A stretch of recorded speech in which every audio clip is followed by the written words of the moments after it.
One of the things that I do like to talk about quite a bit is foreign relations, foreign policy.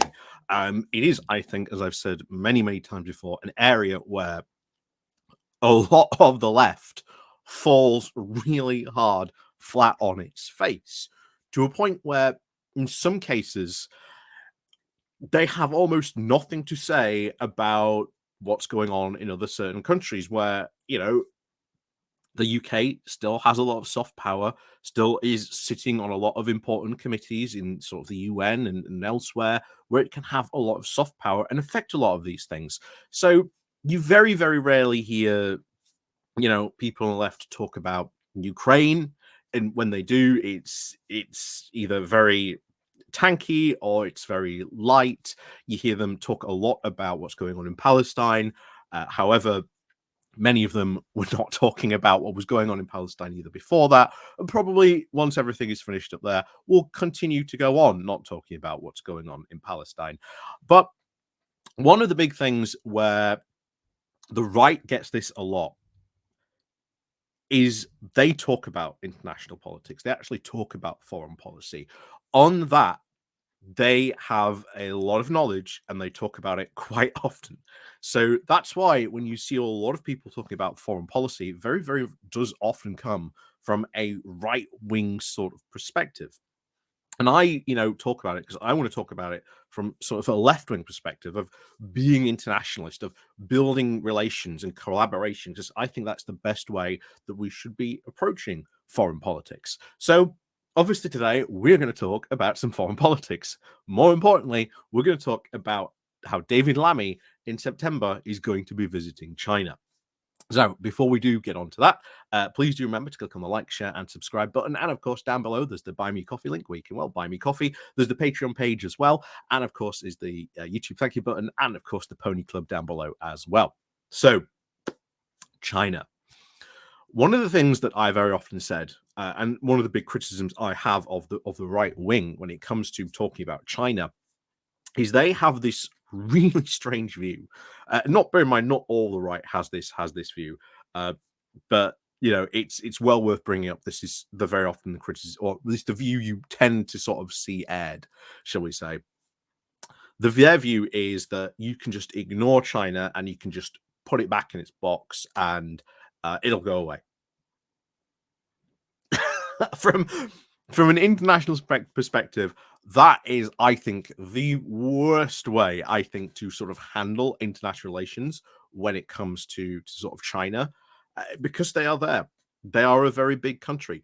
They have a very large economy. What happens economically in China can have knock-on effects around the world. So it is important to pay attention to China. Now, we all know, of course, China does not have the very best human rights record. The Uyghur Muslims, for example, perfect example of stuff that's going on there. Not only that, but stuff that's going on in Hong Kong as well. And I think as the UK, we should be really caring and invested, shall we say, what goes on in Hong Kong. If you look at the UK at the moment, you will see that the expats from Hong Kong in the UK over the past couple of years skyrocketed, absolutely skyrocketed. Why?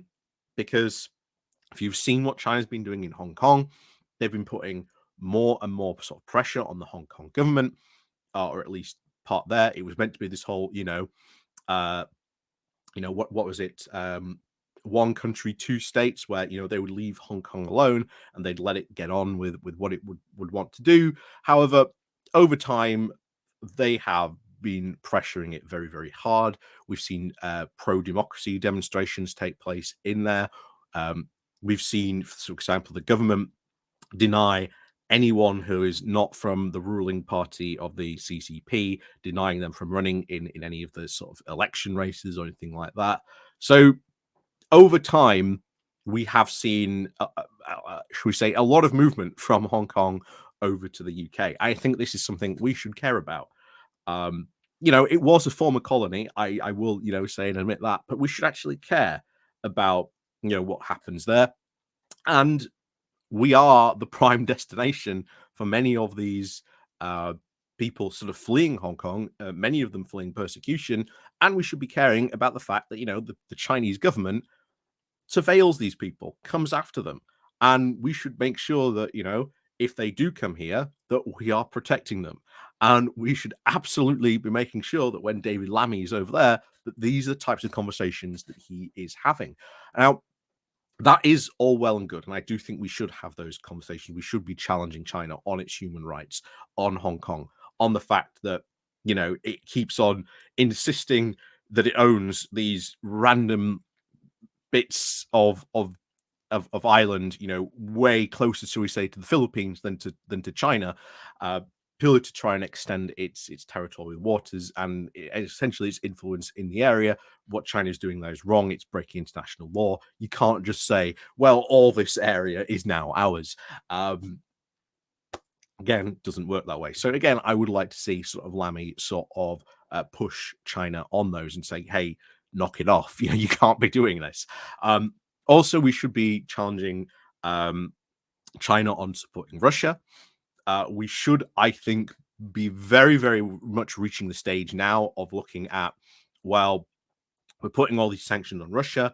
Maybe it's time now we start to go after other companies that are still doing business with Russia. One of the big things that as China is recovering from COVID, it is very worried about secondary sanctions now coming in. I think that is something we should really start to sort of leverage here, because I think this will help to put an end to the war quicker. Because if China starts to say to Russia, hey, we're now getting affected by secondary sanctions from your, military adventures in Russia or in Ukraine, knock it off. I think the war in Ukraine might come to a lot quicker end than I think we think once China starts to put pressure on, or at least once Xi starts to put pressure on Putin that way. But the other thing, of course, we should be talking about is working together, working cooperatively. Just because you disagree with China and a lot of other stuff does not mean that we should not be working with China in other areas. We should be working on bringing China into the international fold, making sure that it works with all the other international organizations, etc. They are, of course, one of the big seats on the Security Council. So we should be, willing to work with them in a number of areas. But we should all be saying, if you want to do that, well, you know, Hong Kong, etc., the human rights violations, you need to sort of sort that out. And I think that is a very fair trade-off of saying, if you want to play internationally, well, you've got to sort, your home stuff first. You've got to sort those human rights issues out in your country first, before you get to sort of play in, so we say, the big boys table. I think that is something we should be very, very much putting forward to China. So let me know what you think down below. But I do think that Lammy's visit to China in September is a very good move by him. It is and does show sort of the need to be engaging with China on international and sort of helping them, bring them more into sort of the international fold.